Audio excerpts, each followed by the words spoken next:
일반 불자들은 상상하기 어려울 만큼 무섭게 정진하셨던 큰 스님들의 일화를 만나보고 있습니다. 지대방 산책 선원일기의 저자이자 서울 상도동 보문사 주지로 계시는 지범 스님 자리하셨습니다. 스님 안녕하세요. 잘 계셨습니까? 스님 오늘은 어떤 말씀을 좀 준비하셨어요? 오늘은 그 선방에 가면은 그 소임이라는 게 있어요. 소임. 그래서 결제 때 이렇게 보면은 용상방이라고 소임을 짜거든요. 그래서 이제 해인사를 제가 해인사 해암스님 모시고 살 때 그때 당시 소임을 이렇게 지금도 이렇게 대동소이하니까 말씀을 드릴까 합니다. 네, 스님께서 말씀해 주시는 중간중간 뭐 입승을 보셨다라든지 이렇게 얘기를 해주셨는데. 해인사는 그 당시에 이제 방장으로는 그 성철스님이 계셨고, 네. 그 다음에 이제 원래 이제 부방장 제도가 없었는데, 해암 스님이 최초로 부방장입니다. 원래 그 방장 밑에는 수자라고 있었는데, 해암 스님이 부방장을 하셨고, 나중에 이제 해암 스님도 수자 통해서 부방장을 했고, 그 뒤에 이제 법전 스님이 수자를 하시다가 방장을 하셨죠. 그때 당시 이제 해인사는 그 동당에는 자운 스님, 자운 노스님이 계셨고, 그 다음에 서당에는 영암 스님이 계셨고, 그리고 이제 그때는 윤화라고 해서 돌아가신 언융 스님, 언융 스님이 윤화를 보셨죠. 그리고 이제 원래 총림에는 윤화가 있는데, 총림이 아닌 데는 이제 입승이 하는데, 요즘에는 백담사 같은 데도 총림이 아니더라도 영진 스님을 윤화로 이렇게 하고, 네. 그 다음에 해남 대흥사 정찬 스님을 윤화로 하지 않아. 전에는 총림에서만 윤화가 있었어요. 네. 그리고 이제 선방에는 선원장이 있었죠. 그러니까 해인사의 정명 스님도 선원장을 하셨죠. 예, 그리고 선원장이 있고, 그 다음에 이제 또 입승이 있어요. 그래서 입승은 전체적인 규율을 이렇게 담당하죠. 그 입승을 또 보조하는 게 찰중이고, 그 다음에 이제 요즘은 선덕 한 주가 선방의 대세입니다. 선덕은 어떤 경우를 선덕이 나가냐면, 선덕은 50안거 이상, 그 다음에 법납이 40년 이상, 그리고 한주는 안거가 25안거 이상, 그 다음에 법납이 25년 이상. 그런데 출가하는 사람이 적기 때문에 지금은 한주 선덕이 많아버립니다. 그렇다 보니까 나머지 소임을 예를 들어서 지객이라든가 다각이라든가 마오는 풀 쓰는 사람이다. 욕두, 목욕탕 관리하는 사람이다. 이런 소임자가 부족하잖아요. 선방이 그래서 노세가 되다 보니까 선덕 스님들이라든가 한주 스님이 그전에는 소임이 없었어요. 네네. 그런데 지금은 한주 스님들도 소임을 이렇게 겸하셔야. 그래야 큰 방이 이렇게 잘 돌아갑니다. 그리고 이제 제일 밑에는 다각이 있어요. 다각이. 그래서 처음 선방에 오면은 다각 스님이 차를 대주면 그렇죠. 그 다각이. 그래서 다각을 오래 한 사람들은 한 6철, 7철을 이렇게 합니다. 그래서 다각을 오랫동안 이렇게 하신 분들 보면은 중노릇을 잘해요. 대중 시봉을 오랫동안 하다 보니까 다각을 오래 하신 분들은 선방에 와서도 여법하게 중노릇을 잘해요. 또 이제 삭발목일 날은 마오라고 해서 풀을 쓰는 사람이 있고, 그 다음에 지전이라고 해서 목탁 치는 사람이 있고, 그 다음에 금방총선. 금방총선은 대개 이제 같이 하잖아요, 같이. 그래서 이제 선덕이나 한주나 윤화들도 자복을 바깥에 가서 털고, 그 다음에 빗질을 하고 걸레질을 하잖아요. 네. 예, 그리고 이제 요즘 해주라는 소리를 많이 하는데 사실 3, 40년 전만 해도 해주라는 소임이 없었어요. 예를 들어서 제가 알기로는 직기사 같은 데도 가능로 스님께서 조시를 오래 하다 보니까 그 밑에 노건 스님이 굉장히 덕이 있었고 많은 사람들이 따랐잖아요. 그래서 제가 알기로는 노건 스님께서 해주라는 이름을 처음으로 쓴 걸로 알고 있어요. 네, 그 뒤에는 설악산의 오연 스님도 해주, 우리 봉은사에는 자승 스님도 해주, 요즘 설악산의 우성 스님도 해주. 해주 시대가 됐죠, 지금은.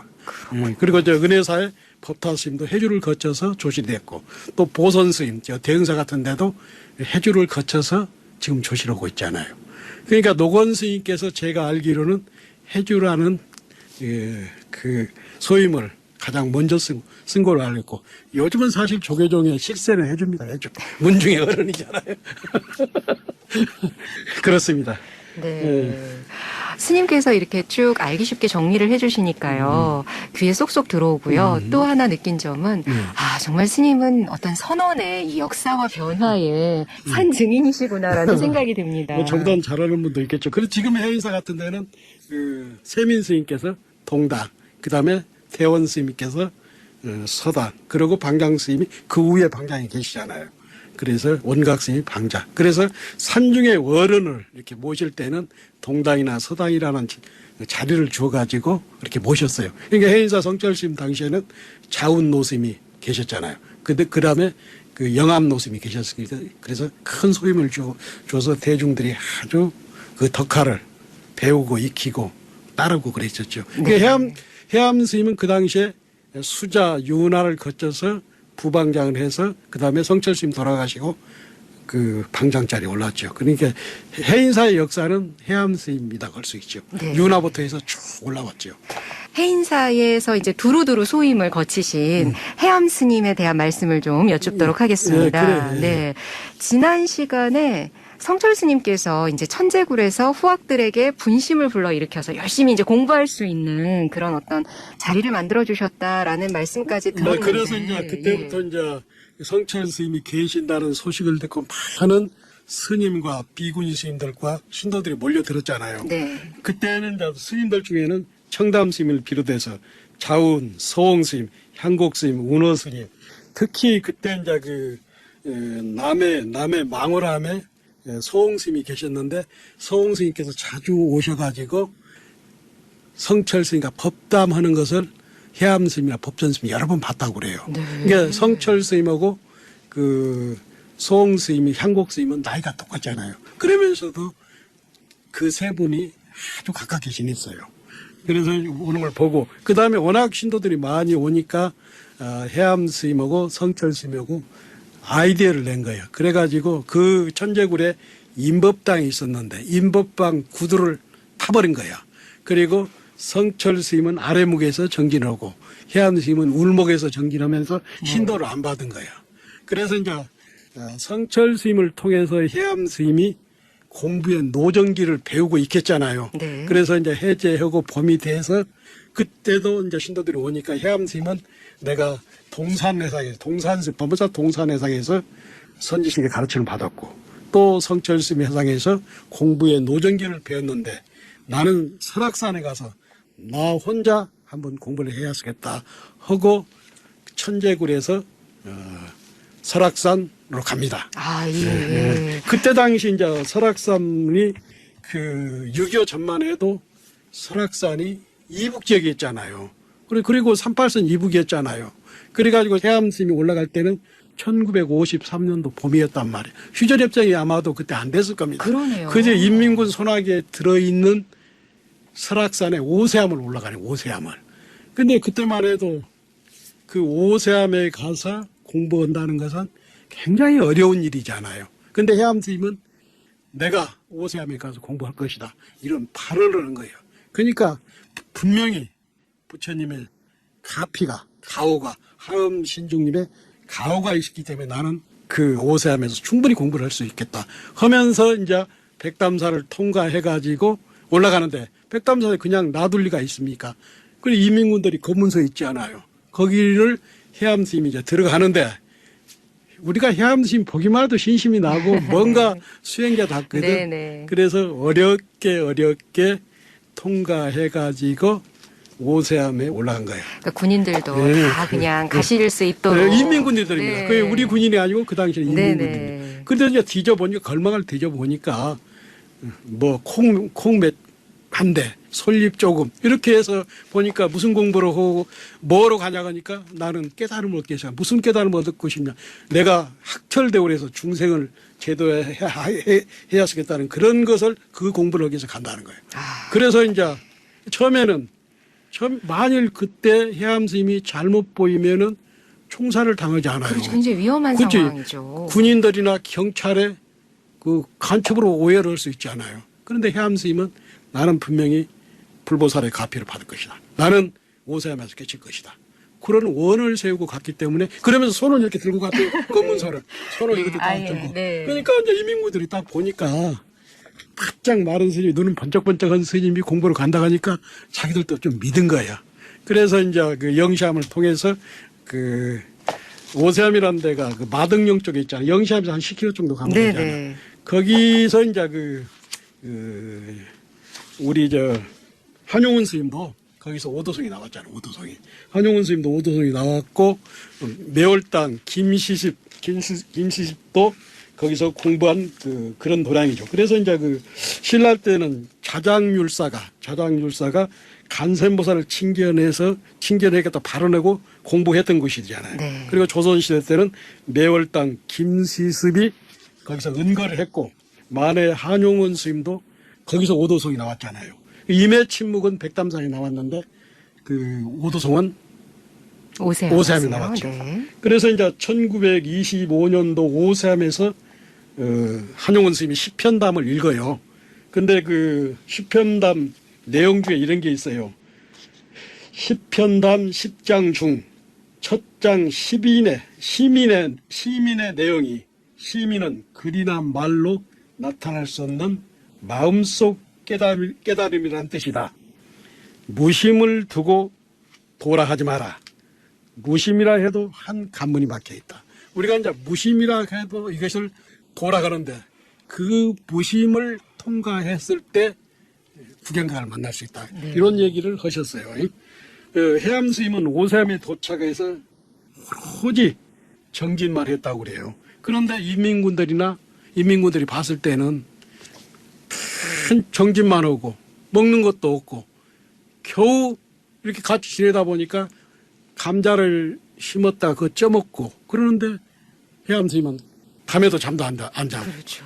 이 자기들은 도저히 이해가 안 되는 거라. 그래서 하도 인민군들이 불쌍해서 자기들이 먹는 것을 불단에 이렇게 올려놨다고 그래요. 네. 그래가지고 인민군들이 그 해암 스님을 그렇게 인정을 했다고 스님으로서. 사실 존경했겠죠. 존경했겠죠. 네. 그 존경했다고 그래. 그래서 이제 해암 스님은 일생에서 이거 참 쉬운 일이 아닌데 한식을 해본 적이 없다고 한평생을.